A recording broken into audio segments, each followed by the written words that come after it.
Students, আমি Ritika ma'am নিয়ে চলে এসেছি ম্যাট্রিকুলাতে আর একটা তোদের জন্য নতুনত্ব ক্লাস। কি রে, দিন তো প্রায় চলে এলো, আর মাত্র হাতে গোনা কয়েকটা দিন, ব্যাস। এই এক বছর ধরে ধরে যে শুনেছিস মাধ্যমিক মাধ্যমিক মাধ্যমিক, বাড়ি থেকে ফ্রন্ট স্ট্যান্ড বলে যাচ্ছিল যে জীবনের সব থেকে বড় পরীক্ষা, ব্যাস ওই দিনটা তো চলে এলো। বল, আর মাত্র কয়েকটা দিন, ব্যাস তারপরেই চলবে তোদের জীবনের সাথে মানে এক প্রকার যুদ্ধ, তাই না? মানে যুদ্ধক্ষেত্রে তোরা লড়াই করতে যাবে, এরকম একটা সিচুয়েশন।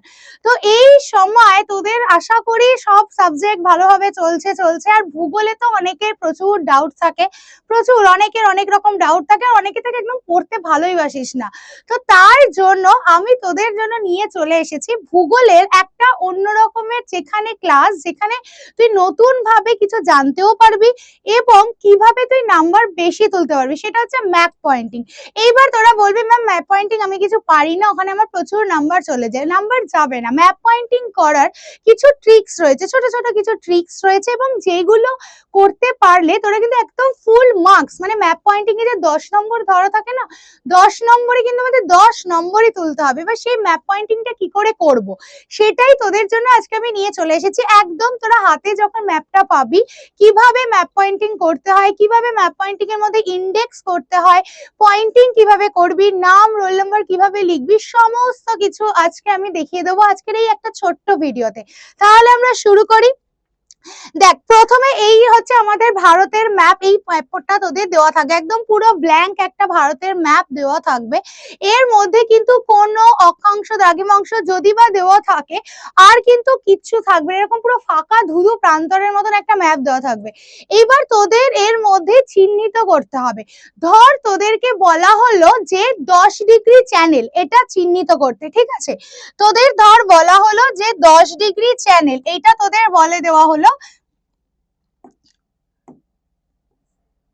যে 10 ডিগ্রি চ্যানেল তোদেরকে করতে দেওয়া হলো, পরীক্ষাতে এটা দিয়ে দেওয়া রয়েছে। এইবার তোরা তো খুঁজবি যে 10 ডিগ্রি চ্যানেলটা কোথায়, কি করে বুঝবে এর মধ্যে। তাহলে দেখ, এইটা তোরা সবাই জানিস এই জায়গাটাকে কি বলা হয়, আন্দামান নিকোবর দ্বীপপুঞ্জ। একদম আন্দামান নিকোবর দ্বীপপুঞ্জে দেখ, এই দ্বীপটা যেখানে শেষ হচ্ছে তার মাঝখানে দেখ একদম ফাঁকা এই যে জায়গাটা রয়েছে, এই জায়গাটাকে বলা হয় 10 ডিগ্রি চ্যানেল। কি বলা হয়? এই জায়গাটাই হচ্ছে তোদের 10 ডিগ্রি চ্যানেল। এইরকম ভাবে জাস্ট দুটো এরকম ভাবে অ্যাডও করবি এবং মাঝখান দিয়ে এই জায়গাটাতে লিখে দিবি 10 ডিগ্রি চ্যানেল। বুঝে দিলাম, এটা কিন্তু খুব ইম্পর্টেন্ট। এই 10 ডিগ্রি চ্যানেলটা কিন্তু ইচ্ছা করে পরীক্ষার হলে দেওয়া হয়, কেননা তোদের দেখবে এইখানে দ্রাঘিমাগুলো হয়তো দেওয়া থাকবে, অক্ষরেখা দেওয়া থাকবে, কিন্তু এক্সাক্ট 10 ডিগ্রি কোনটা সেটা কিন্তু প্রপার ওয়েতে বলা থাকে না, এবং স্টুডেন্টরা তাই জন্য এইখানেই ঘাবড়ে যায় যে 10 ডিগ্রি চ্যানেলটা কোথায়। 10 ডিগ্রি চ্যানেল কিন্তু একদম এই মাঝখানটা হবে, একদম ওপরেও যাবে না নিচেও যাবে না, কারণ এই যে আন্দামান নিকোবর দ্বীপপুঞ্জ, এই মাঝের জায়গাটাকে আমরা বলবো 10 ডিগ্রি চ্যানেল, ঠিক আছে? তো এটা তোরা লিখে দিলি। এবার ধর এই 10 ডিগ্রি চ্যানেলটা তোদের কোশ্চেনের দাগ নম্বরে দেওয়া রয়েছে ধর 2.1 এ, ঠিক আছে? আমরা ধরে নিলাম পরীক্ষার কোশ্চেন পেপারে 2.1 এ এই 10 ডিগ্রি চ্যানেলটা দেওয়া রয়েছে। তোরা এই জায়গাটা এরকম অ্যারো করবি এবং এইখানটাতে লিখে দিবি 2.1, যেহেতু কোশ্চেনের দাগ নাম্বার রয়েছে 2.1 লিখে 10 ডিগ্রি চ্যানেলটা লিখবি। এইটা হচ্ছে নিয়ম। এবার ধর তোদেরকে বলে দেওয়া হয়েছে পক প্রণালী, ঠিক আছে? ধর 2.2 এর দাগে তোদের দেওয়া হয়েছে পক প্রণালী। পক প্রণালী, এবার তোরা ভাববি যে পক প্রণালীটা কোথায়। তোরা আশা করি এতদিনে সবার এইটা মুখস্থ হয়েছে যে এইটা কি ভারতের ম্যাপ, আর এইটুকুনি জায়গাটাকে এটা হচ্ছে শ্রীলঙ্কা।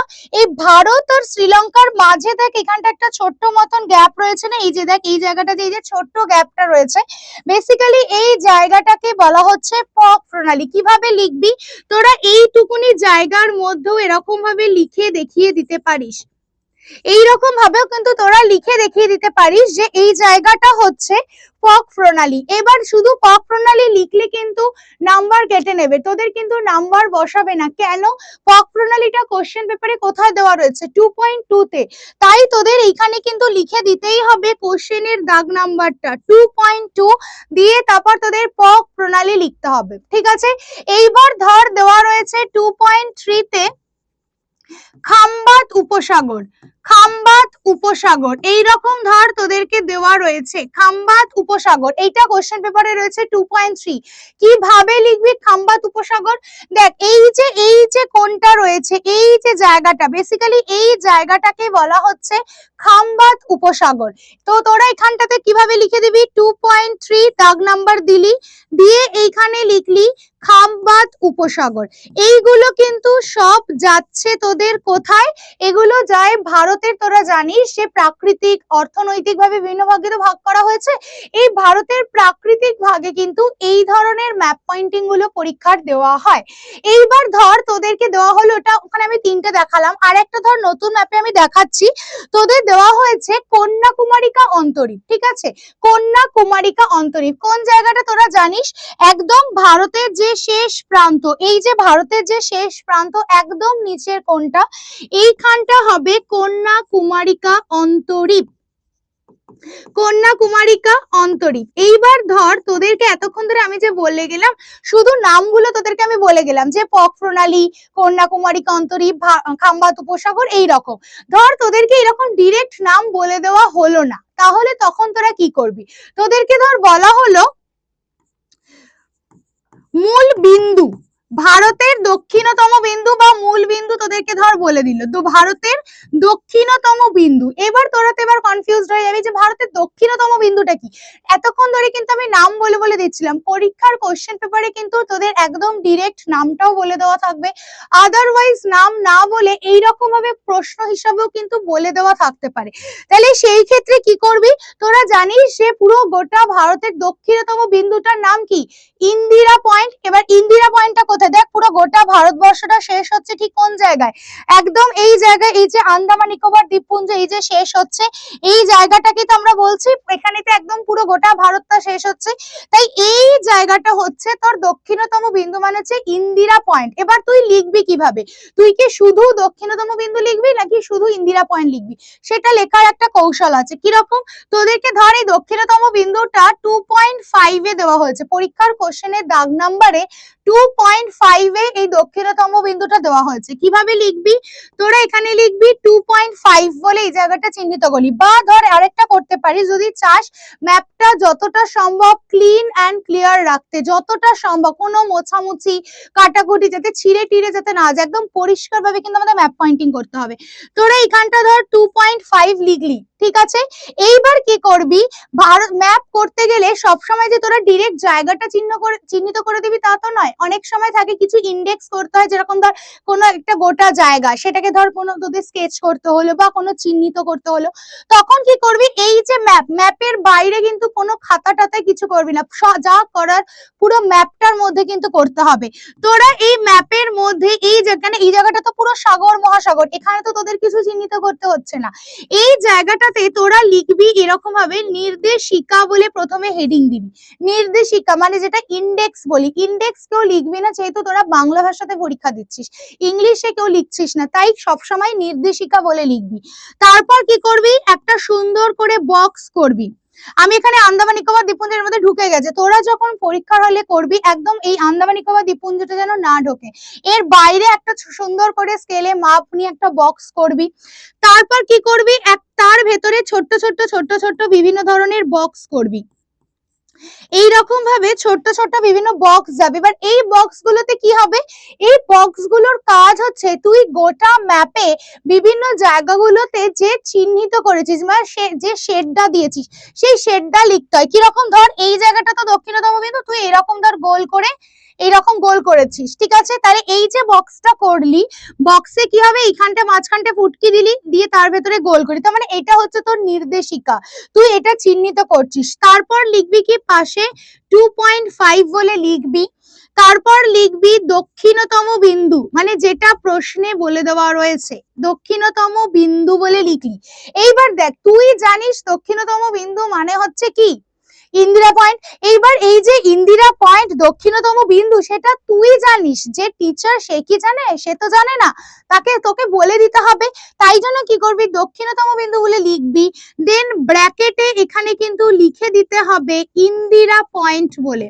ব্র্যাকেটে এখানে কিন্তু ইন্দিরা পয়েন্ট বলে লিখে দিতে হবে। যদি তোরা এই ইন্দিরা পয়েন্ট এটা যদি না লিখিস তাহলে যে গোটা প্রত্যেকটা জন্য তো 1 মার্কস করে ধরা থাকে, তোরা কিন্তু 1 মার্কস পাবি না, 1 আউট অফ 1, তোদের কিন্তু সেখানে হাফ নম্বর দেওয়া হবে। তাই একে 1 নম্বর যদি পেতে থাকেন, এগুলো হচ্ছে খুব ইজি জিনিস, সোজা সোজা কিছু ম্যাপ পয়েন্টিং থাকে, এইগুলোতে যদি একদম পুরো ছাকা নম্বর আমাদের তুলতে হবে, তাই জন্য যেভাবে বলছি ব্র্যাকেটে কিন্তু এই নামটা লিখতে হবেই হবে। যদি তোরা ইন্দিরা পয়েন্টটা না লিখিস তাহলে কিন্তু তোরা 1 নম্বর পাবি না, তোদের কিন্তু সেখানে হাফ নম্বর দেওয়া হবে। বোঝাতে পারলাম আশা করি। তো এইভাবে বিভিন্ন ম্যাপ গুলোতে তোদের একটাই ম্যাপ দেওয়া থাকবে এবং 10টা সেখানে দেওয়া থাকবে, 10টা ম্যাপ পয়েন্টিং। প্রত্যেকটা ম্যাপে তোদের ইন্ডিভিজুয়ালি এইরকম ভাবে নির্দেশিকাগুলো কিন্তু করে দিতে হবে। 10টা থাকলে এবার 10টাই কিন্তু তোকে নির্দেশিকায় থাকবে না, কারণ কিছু কিছু জিনিস থাকবে একদম ডিরেক্ট বলে দেওয়া থাকবে, যেরকম এই যে আগের যেটা বলে দিলাম, ধর পক প্রণালী ডিরেক্ট বলে দিল, 10 ডিগ্রি চ্যানেল ডিরেক্ট বলে দিল। এই ধরনের প্রশ্নগুলোতে কিন্তু কোনো নির্দেশিকা করতে লাগবে না, জাস্ট এইরকম ভাবে লিখে দিবি তাহলেই হয়ে যাবে। যেগুলো তোদের নির্দেশিকা করতে লাগবে, বা ধর তোদেরকে বললো ধান উৎপাদক অঞ্চল বলে, তুই ধান উৎপাদক অঞ্চল বলে তুই জানিস যে বেসিক্যালি এই জায়গাটা আমাদের এই ভারতবর্ষের একদম মাঝখানে যে জায়গাটা রয়েছে, এখানেই তো মেনলি ধান উৎপাদিত হয়, এই জায়গাটা তোকে চিহ্নিত করতে হবে। তো তুই যখনই এই জায়গাটাকে ধরে চিহ্নিত করবি না কেন, ধর তুই গোটা জায়গাটাকে চিহ্নিত করলি না, তুই গোটা ভারতের অধিকাংশ জায়গা ধরেই তো ধান উৎপাদিত হচ্ছে, তুই পুরোটা যদি চিহ্নিত করতে যাস তাহলে সবগুলো তুই করতে পারবি না, ঘিঞ্জি হয়ে যাবে।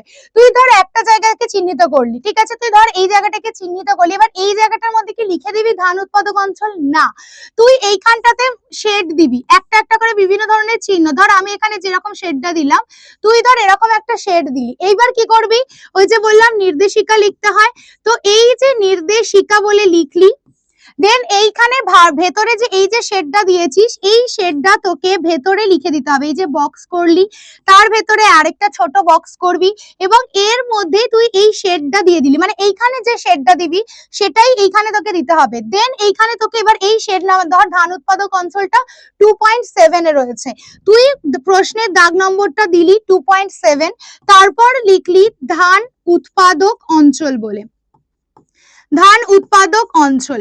এইভাবে যদি তুই প্রত্যেকটা ম্যাপ, যে 10টা ম্যাপ দেওয়া থাকছে, 10টা ম্যাপ পয়েন্টিং যে করতে দেওয়া হবে, এরকম ভাবে যদি তুই প্রত্যেকটা করিস তাহলে কিন্তু বলবো একদম 10এ 10 নম্বর পাওয়া কিন্তু খুব ইজি। আর কিছু কিছু তো ইম্পর্টেন্ট জিনিস আমাদের ম্যাপে রয়েছে, যেরকম ধর যে কৃষি উৎপাদক অঞ্চলগুলো রয়েছে, শিল্প উৎপাদক অঞ্চলগুলো রয়েছে, ওগুলো কিন্তু একটাও বাদ দিবি না, প্রত্যেকটা করতে হবে। এবং এর বাইরে কিছু বেশ কিছু সাজেশন রয়েছে, ইম্পর্টেন্স রয়েছে, সেগুলো তো অবশ্যই আমরা ক্লাসে বা ম্যারাথনের দিন সেগুলো বলবো। তাহলে আশা করি আজকের পর আর কারোর ম্যাপ নিয়ে কোনো প্রবলেম হবে না, কিভাবে ম্যাপ পয়েন্টিং করতে হবে সেটা বলে দেওয়া হলো। এরপর বাড়িতে ভালোভাবে প্রত্যেকটা টপিক, ভারতবর্ষে যে কটা রয়েছে, ভূপ্রকৃতি, নদ নদী, জলবায়ু, মাটি, উদ্ভিদ, শিল্প, পরিবহন, বিশেষত উত্তর দক্ষিণ করিডোর, সোনালী চতুর্ভুজ, এইগুলো ভালোভাবে তোরা বাড়িতে প্রত্যেকটা ম্যাপে প্র্যাকটিস কর, ঠিক আছে? তাহলেই আশা করি তোরা ম্যাপ পয়েন্টিং এ একদম 10 নম্বরের মধ্যে আশা করি 10এ 10 তুলতেই পারবি, ঠিক আছে?